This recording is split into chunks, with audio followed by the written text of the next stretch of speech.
Avant de plonger dans cette histoire incroyable, pensez à vous abonner à la chaîne et à activer la cloche. Ici, chaque récit a quelque chose à dire, et vous ne voudrez pas en manquer un seul. Le soleil déclinait lentement derrière les gratte-ciel de Baltimore, teintant le ciel de nuances orangées.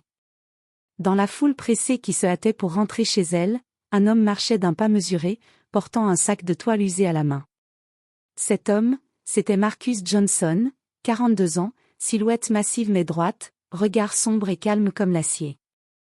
À première vue, il ressemblait à n'importe quel citoyen ordinaire, jeans sombre, veste en cuir, cheveux coupés courts, barbe légèrement grisonnante. Rien ne trahissait son passé. Mais derrière cette allure tranquille se cachait une vie marquée par la rigueur, le sang et la discipline. Marcus était un ancien marine. 12 ans de service, des missions en territoire ennemi dont il ne pouvait pas parler, des cicatrices qu'aucune médaille n'avait jamais vraiment honorées. Après sa carrière militaire, il avait choisi le silence plutôt que les projecteurs, la paix plutôt que la gloire. Il s'était installé dans un petit quartier, aidant de temps à autre les jeunes à s'éloigner de la rue grâce aux arts martiaux qu'il maîtrisait à la perfection. Mais ce jour-là, Marcus n'était pas à la salle d'entraînement ni dans un dojo. Il venait de retirer ses économies, une somme conséquente, destinée à couvrir les soins médicaux de sa mère malade. Chaque billet dans ce sac représentait un sacrifice, un combat, une victoire contre la pauvreté et l'injustice. Il ne savait pas encore qu'avant la tombée de la nuit, ce même sac attirerait l'avidité d'hommes censés protéger la loi. Il ne savait pas encore que son calme serait mis à l'épreuve, que son passé de soldat surgirait de l'ombre. Car parfois, la guerre ne se trouve pas sur un champ de bataille lointain. Parfois, elle se cache dans les rues mêmes de la ville que l'on appelle chez soi. Et Marcus était sur le point de le découvrir. Le bruit des klaxons, les conversations entrecoupées, les pas pressés sur le trottoir, la ville vibrait comme chaque fin de journée. Marcus avançait, son sac serré contre lui. À travers la toile, il sentait le poids des billets, comme une responsabilité plus lourde que n'importe quelle arme qu'il avait portée autrefois. Il avait une seule pensée en tête, rentrer vite chez lui, poser l'argent sur la table, et rassurer sa mère, dont la santé fragile ne cessait de l'inquiéter. Elle avait toujours été son pilier, celle qu'il avait soutenue quand il était à l'autre bout du monde, plongé dans l'horreur des combats. Alors qu'il traversait une rue plus calme, deux silhouettes en uniforme se détachèrent de l'ombre. Deux policiers, l'air nonchalant, mais avec ce regard prédateur que Marcus avait appris à reconnaître dès le premier coup d'œil. Le premier, grand, mince, mâchoire anguleuse, affichait un sourire qui ne présageait rien de bon. Le second, plus trapu, mastiquait bruyamment un chewing-gum, les yeux rivés sur le sac de Marcus. « Bonsoir monsieur, contrôle de routine », lança le plus grand en s'approchant. Marcus s'arrêta net. Son instinct de soldat s'éveilla aussitôt. Ses sens analysèrent la situation, la ruelle était déserte, les réverbères faiblement éclairés, aucune caméra visible à proximité. Tout semblait calculé. « Un problème, officier ?» demanda-t-il d'une voix calme mais ferme. « Juste une vérification », répondit l'autre en haussant les épaules. « Vous savez, beaucoup de vols dans le quartier.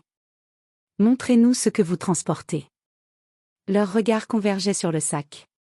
Marcus sentit la tension monter, mais il garda son flegme. « Ce sont mes affaires personnelles, » répliqua-t-il. « J'ai mes papiers si vous voulez les voir. » Mais ce n'était pas ce qu'il voulait. Avant même qu'il ne réagisse, le policier trapu lui arracha le sac des mains. Marcus eut un réflexe, son corps tendu comme une corde prête à se rompre, mais il se retint. Utiliser la force contre des policiers, même corrompus, c'était ouvrir une porte vers un enfer judiciaire. Le plus grand ouvrit le sac, fit mine d'être surpris en découvrant les liasses de billets. « Eh bien, dit-il avec un sourire carnassier. On dirait que vous transportez une jolie somme. Ça ne sent pas très légal, tout ça. C'est mon argent, répondit Marcus en serrant les poings. Je viens de le retirer à la banque. Le chewing-gum claqua entre les dents de l'autre.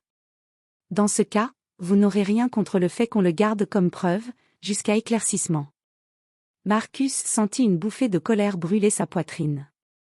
Tout en lui criait d'agir, de briser les chaînes invisibles de cette injustice. Mais il se força à respirer. Son entraînement militaire n'était pas seulement basé sur la force, mais aussi sur le contrôle de soi. Les passants qui s'étaient arrêtés observaient la scène, hésitant entre l'indifférence et l'inquiétude. Personne n'osait intervenir. Les deux policiers savaient qu'ils avaient le champ libre. L'un d'eux s'approcha de Marcus, sortit une paire de menottes et murmura d'un ton moqueur. « Vous avez le droit de garder le silence, mais de toute façon, personne ne vous croira. » Ce soir-là, dans une ruelle sombre, Marcus Johnson comprit que sa tranquillité venait de s'effondrer. Et que la guerre venait de recommencer. Les menottes claquèrent autour des poignets de Marcus avec un bruit sec, métallique, qui résonna dans la ruelle comme une gifle. Les passants, qui quelques secondes plus tôt pressaient le pas, s'étaient arrêtés pour regarder la scène. Certains sortaient discrètement leur téléphone, hésitant à filmer. Le policier trapu tira violemment Marcus par le bras, comme s'il venait d'arrêter un criminel dangereux. Le sac rempli d'argent, désormais dans leurs mains, disparut à l'arrière de leur véhicule de patrouille garé un peu plus loin. « On vous arrête pour suspicion de blanchiment d'argent et vol qualifié », annonça le plus grand avec un sourire sarcastique, assez fort pour que les badauds entendent. Un murmure parcourut la petite foule. Les regards se firent lourds, certains pleins de pitié, d'autres empreints de méfiance. Pour eux, l'image était claire, un homme noir, menotté, entouré par deux policiers sûrs de leur autorité. La présomption d'innocence disparaissait, remplacée par le poids écrasant des préjugés. Marcus serra les mâchoires. Chaque fibre de son corps le poussait à se défendre, à briser ses menottes comme de simples fils de fer, à terrasser ces deux hommes corrompus en moins de 10 secondes. Il en avait la capacité. Son entraînement, ses réflexes, sa discipline, tout était intact. Mais il se rappela une phrase que son sergent lui avait répétée en Afghanistan. Le véritable guerrier choisit toujours son champ de bataille. Et ce soir, Johnson, ce champ de bataille n'est pas le tien. Alors, il resta calme. Mais ses yeux, eux, lançaient des éclairs. Les policiers le poussèrent vers la voiture de patrouille, sans ménagement. Un jeune garçon dans la foule osa demander. « Mais pourquoi vous l'arrêtez ? Il n'a rien fait. » Le policier trapu s'arrêta net, jeta un regard noir au garçon et grogna. « T'occupe, gamin. C'est un voleur, un de plus. » Le silence tomba, lourd et glacial. Marcus inspira profondément. Cette humiliation publique lui brûlait la poitrine bien plus que les menottes. Être traité comme un criminel devant sa propre communauté, c'était une blessure invisible, mais profonde. Quand ils le firent entrer dans la voiture, il lança un dernier regard à la foule. Ses yeux disaient tout, souvenez-vous de ce moment. Ce n'est pas la fin, ce n'est que le début. Les portières claquèrent, et le véhicule démarra. Dans la lumière des gyrophares bleus et rouges, Marcus Johnson, ancien marine décoré, était désormais prisonnier. Et personne ne savait encore que ces policiers venaient d'ouvrir une boîte de Pandore. La voiture de patrouille roulait à vive allure, ses gyrophares peignant les murs de la ville de reflets bleus et rouges. Marcus, assis à l'arrière, les poignets meurtris par les menottes, fixait le vide. Dehors, les passants défilaient comme des ombres. À l'intérieur, le silence était seulement troublé par le grincement métallique de la cage qui le séparait des deux policiers. Il aurait pu crier. Il aurait pu protester. Mais à quoi bon ? Sa voix se serait perdue dans le vacarme de la ville et les ricanements de ces deux hommes. Alors, Marcus ferma les yeux. Et aussitôt, les images du passé revinrent. Le sable chaud sous ses bottes. Le ciel brûlant du désert. Les rafales de balles sifflant au-dessus de sa tête. Ses frères d'armes courant à ses côtés, chacun conscient que chaque seconde pouvait être la dernière. Il se revit, 25 ans, casque vissé, arme en main, le cœur battant fort mais discipliné. La voix grave de son capitaine résonnait encore dans sa mémoire. « Johnson, tu n'as pas été formé pour tuer. Tu as été formé pour survivre. Pour protéger. N'oublie jamais ça. » C'était cette phrase qui l'avait maintenu en vie, dans les rues dévastées de Falloujah comme dans les jungles humides d'Amérique du Sud. Il se souvenait aussi des combats rapprochés, quand les balles n'étaient plus une option. Ses mains, son corps, son souffle, tout était une arme. Arts martiaux, Krav Maga, Jiu-Jitsu militaire, il avait été forgé comme un instrument de précision. Mais ce souvenir-là, dans la voiture de police, n'était pas une fierté. C'était une douleur. Parce qu'après avoir survécu à l'ennemi, il se retrouvait humilié, menotté, par ceux qui portaient le même uniforme que lui jadis, ceux qui avaient juré de protéger les innocents. Ses yeux s'ouvrirent lentement. Le reflet de son visage se dessina dans la vitre. Ses traits fatigués, ses rides marquées, disaient une seule vérité, le champ de bataille ne l'avait jamais vraiment quitté. La voix du policier grand et maigre le tira de ses pensées. Alors, l'ami, ça fait quoi de se retrouver du mauvais côté de la loi? Un sourire cruel se dessina sur ses lèvres, mais Marcus ne répondit pas. Il se contenta de plonger son regard dans le sien à travers le rétroviseur. Un regard froid, impénétrable, celui d'un homme qui avait déjà vu la mort en face, et qui n'en avait jamais eu peur. Un léger frisson traversa le policier malgré lui. Sans savoir pourquoi, il détourna le regard. Marcus, lui, resta silencieux. Mais au fond de lui, une vérité éclatait avec la force d'une explosion. Vous croyez m'avoir brisé? Vous ne savez pas encore qui je suis. Le claquement de la lourde porte métallique résonna dans le couloir comme une sentence. Marcus fut poussé à l'intérieur d'une cellule exiguë, aux murs fissurés, à l'odeur d'humidité et de désinfectant bon marché. Les néons vacillants diffusaient une lumière blafarde qui rendait l'endroit encore plus sinistre. Il se redressa, ses menottes enfin retirées, et balaya la pièce du regard. À l'intérieur, 3 autres hommes attendaient déjà, chacun assis sur un banc en ciment fixé au mur. Ils levèrent la tête à son entrée, le dévisageant en silence. Le premier était un jeune latino, pas plus de 20 ans, le visage tuméfié, l'œil gonflé. Le deuxième, un homme noir plus âgé, portait un costume froissé, ses lunettes de travers. Le troisième, un sans-abri blanc au visage creusé, observait Marcus avec un mélange de curiosité et de lassitude. Marcus s'assit, le dos droit, les mains jointes. Il n'avait pas besoin de parler, son simple maintien inspirait déjà une certaine autorité. Pourtant, le silence fut brisé par le jeune latino. « Toi aussi, ils t'ont tué ?» demanda-t-il d'une voix rauque. Marcus tourna la tête vers lui. « De quoi tu parles ?»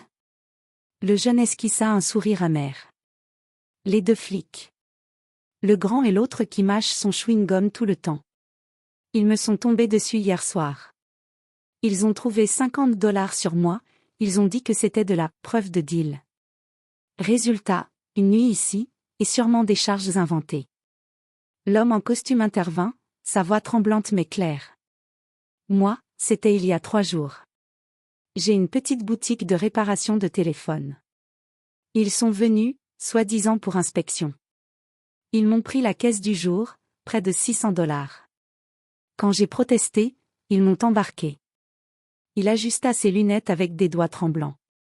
Ils font ça tout le temps. Et personne ne les arrête. Le sans-abri ricana, un rire amer et fatigué. Bienvenue au club, Marine. Marcus arqua un sourcil. Comment tu sais qui je suis? Ton regard, répondit le sans-abri. J'ai servi moi aussi, dans la Navy. On reconnaît toujours un ancien. Et je reconnais aussi la colère que tu retiens. Marcus resta silencieux. Mais ses poings se serrèrent malgré lui. Il comprenait désormais l'ampleur du problème. Ce n'était pas un simple abus isolé.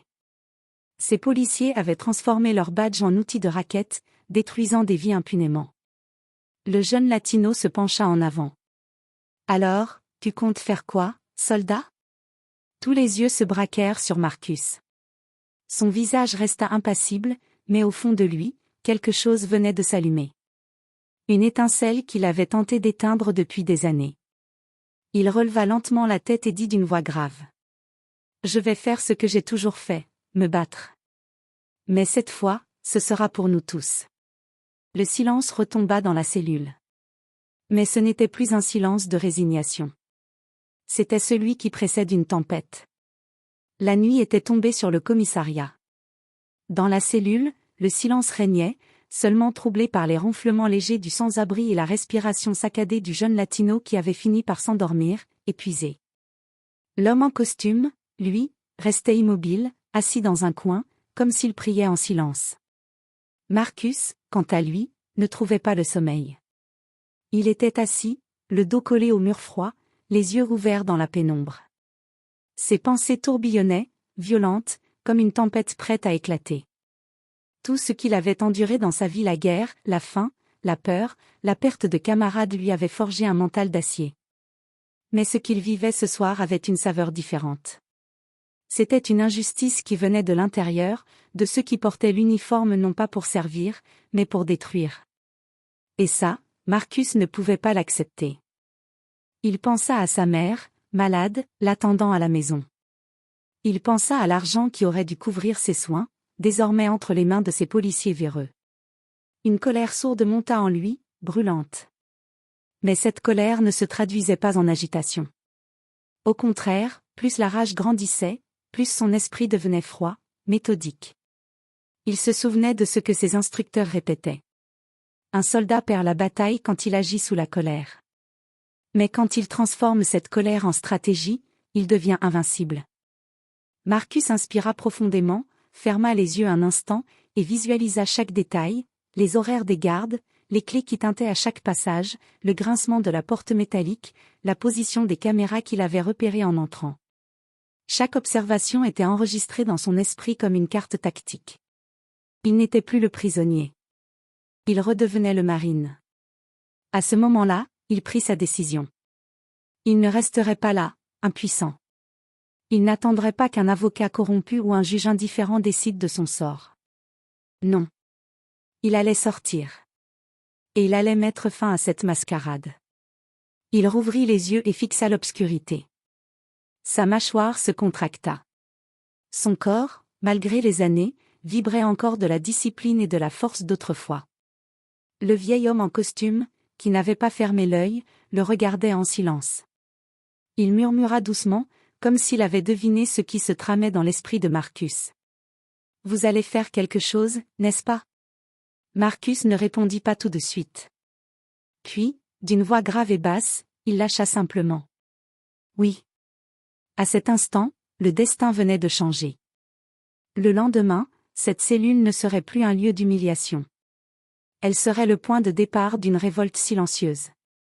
Le néon grésillant au-dessus de la cellule était la seule source de lumière.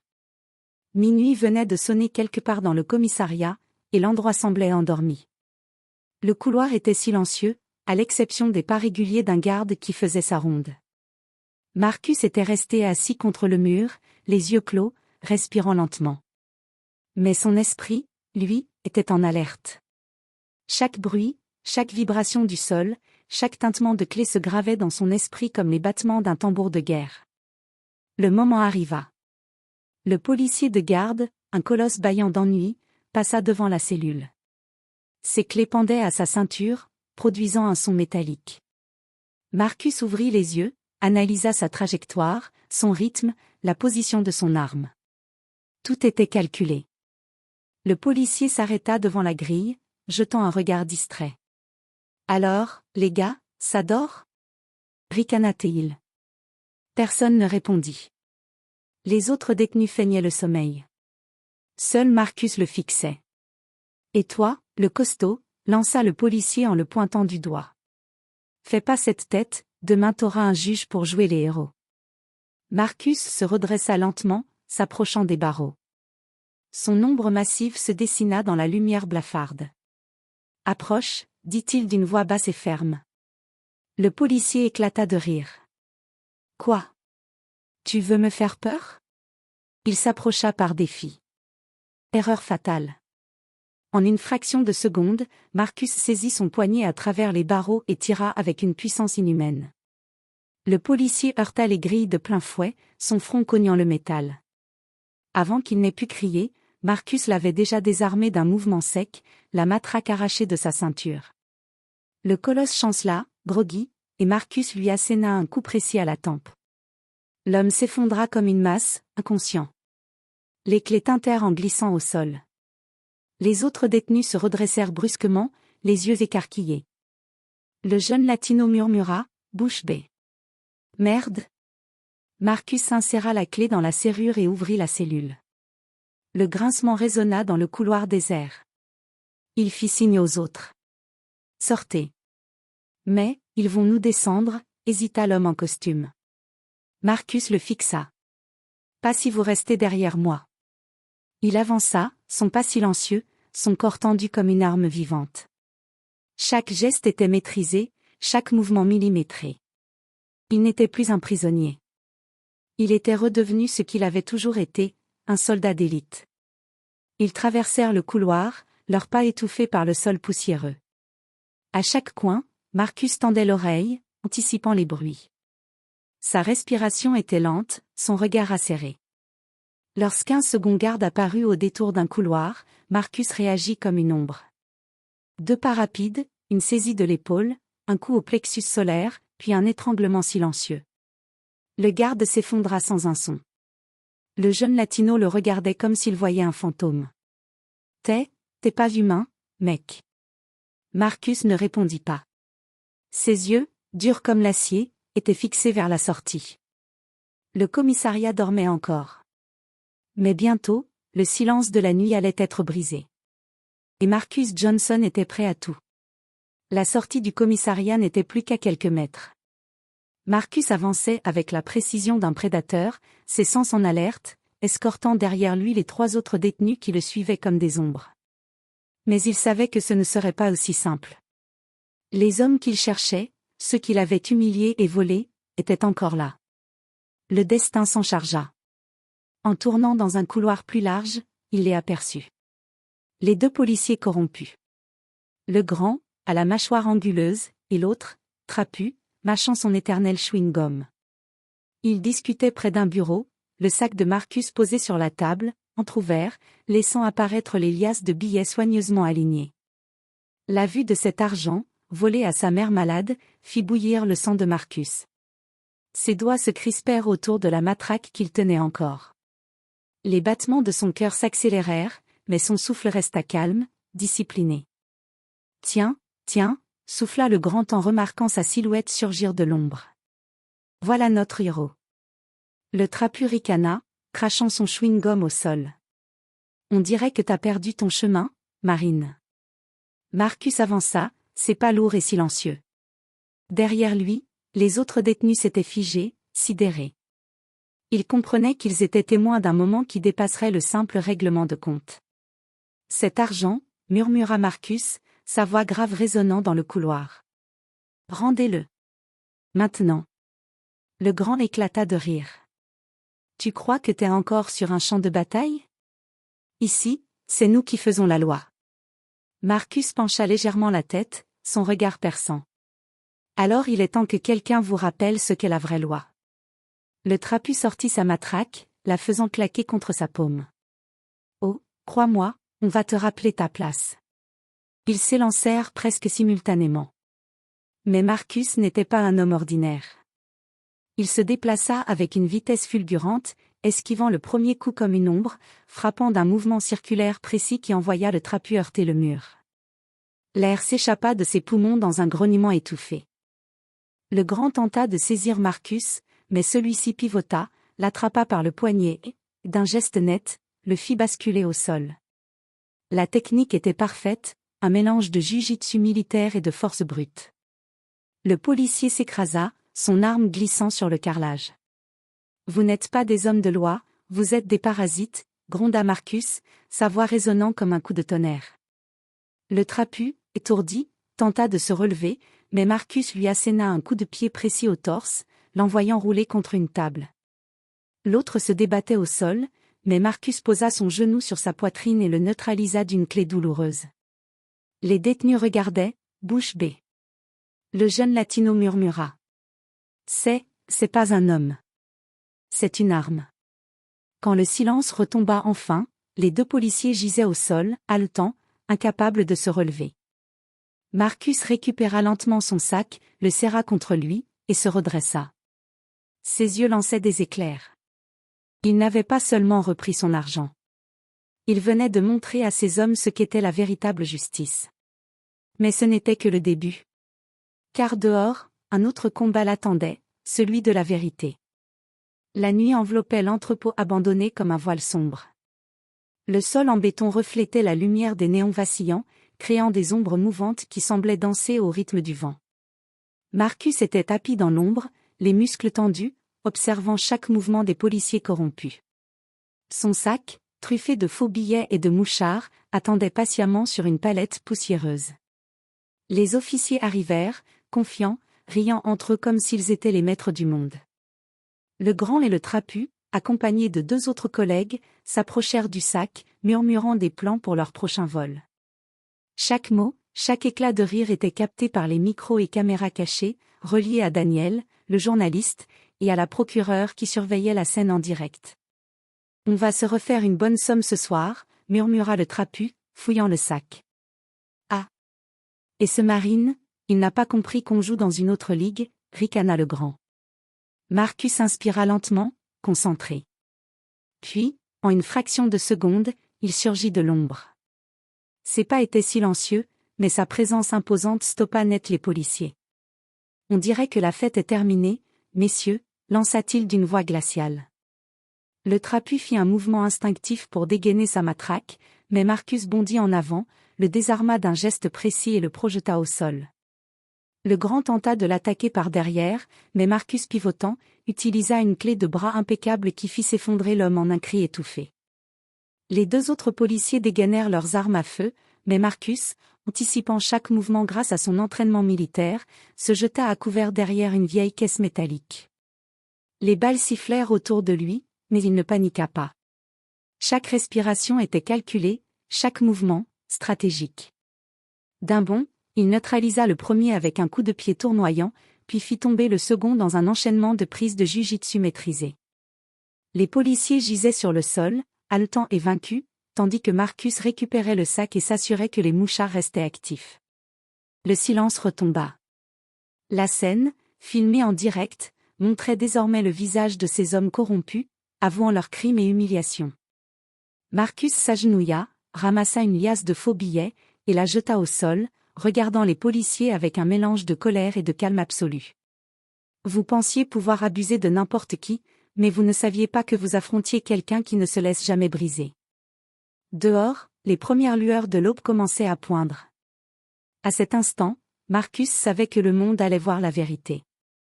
La police corrompue venait de perdre son masque, et la vidéo, déjà partagée par Daniel, se propageait sur les réseaux sociaux comme une traînée de poudre. Ce n'était plus seulement une victoire personnelle. C'était une révélation pour toute la ville. Le tribunal était bondé. Des journalistes, des caméras et des citoyens curieux s'étaient pressés dès l'ouverture des portes. Le visage de Marcus, calme mais déterminé, apparaissait sur tous les écrans de la salle. Chaque pas qu'il faisait résonnait comme un signal. Ce n'était plus un simple ancien marine, c'était un homme qui portait la vérité devant le public et la justice. Les 2 policiers corrompus, menottés et escortés par des officiers honnêtes cette fois, étaient pâles et tendus. Les murmures de la foule soulignaient le contraste frappant entre l'humiliation qu'ils avaient infligée et la dignité de Marcus. Le juge entra, imposant le silence d'un simple coup de marteau. Nous commençons l'affaire Johnson contre les officiers de police. L'avocat de Marcus, une femme noire charismatique nommée Angela Carter, prit la parole avec assurance. Votre honneur, nous allons prouver que ces officiers ont abusé de leur pouvoir, volé de l'argent à un citoyen honnête et tenté de le discréditer par leur comportement raciste et corrompu. Les preuves sont irréfutables. Elle désigna l'écran derrière elle. La vidéo de l'entrepôt, filmée en direct par Marcus et Daniel, s'afficha. Les policiers y étaient clairement identifiés, leurs aveux involontaires et leurs gestes brutaux capturés sous tous les angles. Le public retint son souffle. Les murmures devinrent des exclamations, la preuve était indéniable. Le procureur général, lui aussi présent, ajouta. Ces images montrent un abus de pouvoir grave et répété. Nous demanderons une peine exemplaire pour que justice soit rendue et que la confiance du public envers la police soit restaurée. Les policiers, tentant de se justifier, bafouillaient des excuses faibles et incohérentes. Marcus, assis calmement, observait chaque geste, chaque mouvement, son passé militaire et son entraînement tactique lui ayant appris à analyser l'humain sous pression. Il n'éprouvait ni haine ni peur, seulement une détermination froide à voir justice être faite. Les témoins, y compris le jeune latino, l'homme en costume et le sans-abri, furent appelés à la barre. Chacun raconta avec courage l'injustice qu'il avait subie, renforçant le dossier de Marcus. La salle entière sentit la gravité de la situation. Enfin, le juge se leva pour rendre son verdict. Après examen des preuves et des témoignages, ce tribunal déclare les accusés coupables de vol, abus de pouvoir et violation des droits civils. Les peines seront sévères afin de rappeler que nul n'est au-dessus de la loi.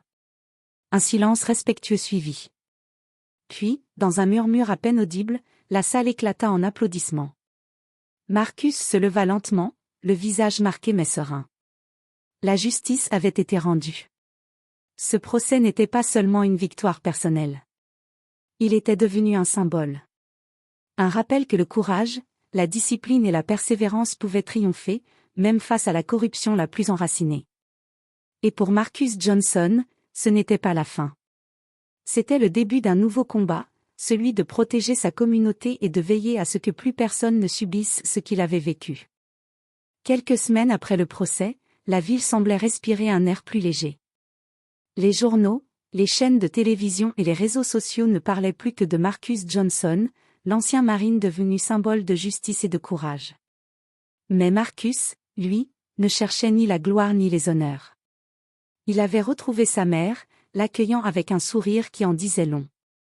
Les billets volés avaient été restitués, et avec eux, une partie de la tranquillité d'esprit que Marcus avait cru perdue à jamais.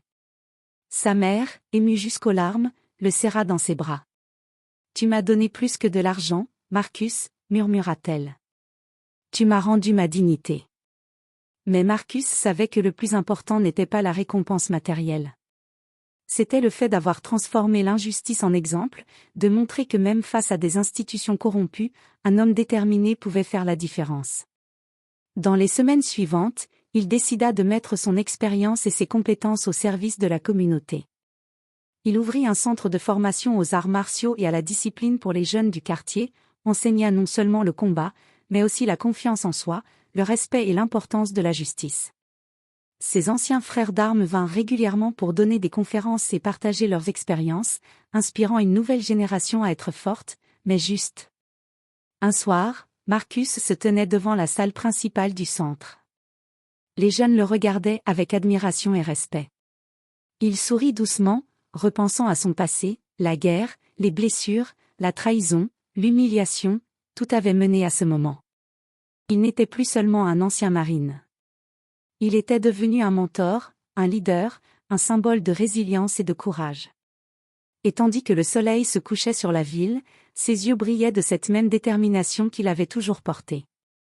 Il savait que d'autres batailles l'attendaient, mais il les affronterait avec la même discipline, la même intelligence et la même force intérieure qui avait fait de lui ce qu'il était aujourd'hui. La justice avait triomphé, mais surtout, l'homme qu'il était devenu pouvait enfin vivre en paix.